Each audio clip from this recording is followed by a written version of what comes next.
j'espère que vous allez bien. Aujourd'hui on se retrouve pour une nouvelle vidéo qui malheureusement annonce un petit peu la rentrée puisque je vais vous présenter mes fournitures, donc ça va, on reste assez soft.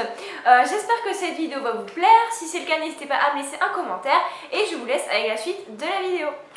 On va commencer par des trucs assez classiques, donc des fiches Bristol tout simplement parce que c'est vrai que, on va pas se mentir, c'est le meilleur truc pour faire des fiches de révision ou pour faire des fiches de n'importe quoi. Donc personnellement j'en rachète chaque année, c'est vraiment un indispensable et voilà. Autre petit truc dont on pense pas forcément, c'est un petit carnet comme ça, donc avec des feuilles qui se détachent, mais en petit format. C'est vrai que j'ai toujours genre des grosses feuilles, mais ça je m'en sers plus particulièrement pour les prises de notes parce que quand on prend des notes, je sais pas vous, mais on n'a pas forcément envie de le faire sur nos fiches de cours, etc. etc. Donc moi je prends ces feuilles là, donc comme vous voyez j'ai mis un petit autocollant et des petits trucs comme ça, histoire de décorer mais sans plus. Donc voilà, donc je trouve que c'est indispensable si vous prenez des notes, etc. Je trouve que surtout c'est plus pratique. Toujours pour rester dans les carnets et compagnie, donc comme je vous disais, le grand format, donc c'est pareil, petit carreau, tout ça. Donc ça c'est tout simplement pour prendre mes cours, là j'en achète un, mais j'en passe à peu près 6 ou 7 dans l'année, donc ça fait vraiment pas long feu, surtout quand vous êtes au lycée, ceux qui ont un trieur me comprendront.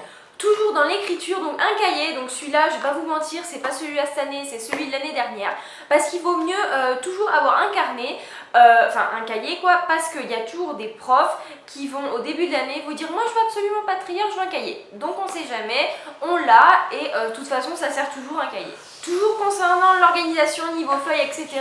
Évidemment un trieur, donc le mien il a 12 petites sections, c'est la meilleure chose pour s'organiser pour moi. Après il y en a qui préfèrent des pochettes, etc. Chacun son truc.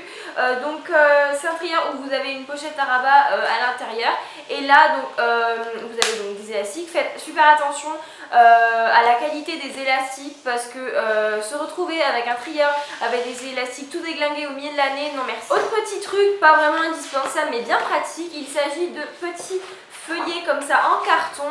Donc tout simplement je m'en sers pour quand j'ai fini une séquence dans telle ou telle matière, je la mets dedans juste avant de le ranger dans mon gros classeur. Ça m'aide à m'organiser et c'est plutôt pratique. Et dernier truc indispensable, évidemment avant donc les stylos et compagnie, il s'agit de l'agenda. Personnellement je préfère les grands agendas parce que j'écris toujours beaucoup de choses. Donc c'est l'étudiant, celui-là en couleur un petit peu top, doré, etc. Voilà, donc chaque année on change de couleur, c'est bien pratique, il n'est pas vraiment original mais bon ça suffit. Et maintenant on va passer aux nouveautés qui ont rejoint ma petite trousse. Première petite nouveauté parce que ça pareil, si vous êtes au lycée ou à la fac ou quoi, on en utilise mais des quantités astronomiques, il s'agit de fluo. Donc personnellement c'est les nouveaux Stabilo pastel, ils sont super mignons et voilà, c'est toujours super pratique d'avoir plein de couleurs surtout quand on est au lycée. Encore au niveau des couleurs, il s'agit de ces petits feutres là, donc toujours de chez Stabilo, c'est les .88. Donc il y en a qui sont nouveaux, il y en a qui sont anciens, peut-être vous les connaissez, je les ai déjà présentés quand je parlais de mon bullet journal sur ma deuxième chaîne donc de lecture. Le lien sera évidemment dans la barre d'infos.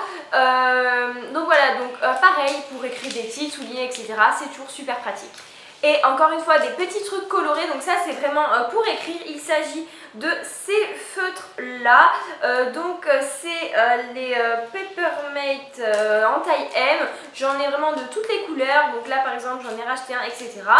Ils sont vraiment très bien pour écrire, pour colorer également, ils font un peu tout. Autre chose un peu plus classique mais néanmoins super pratique, il s'agit de la mini règle, donc ça se casse assez vite par contre ces petits trucs, mais c'est pratique pour mettre dans la trousse parce que c'est vrai que toujours sortir sa règle, etc. en cours c'est un peu chiant. Et pour finir je me suis racheté un feutre comme ceci, donc que je me sers pour écrire dans mon bullet journal.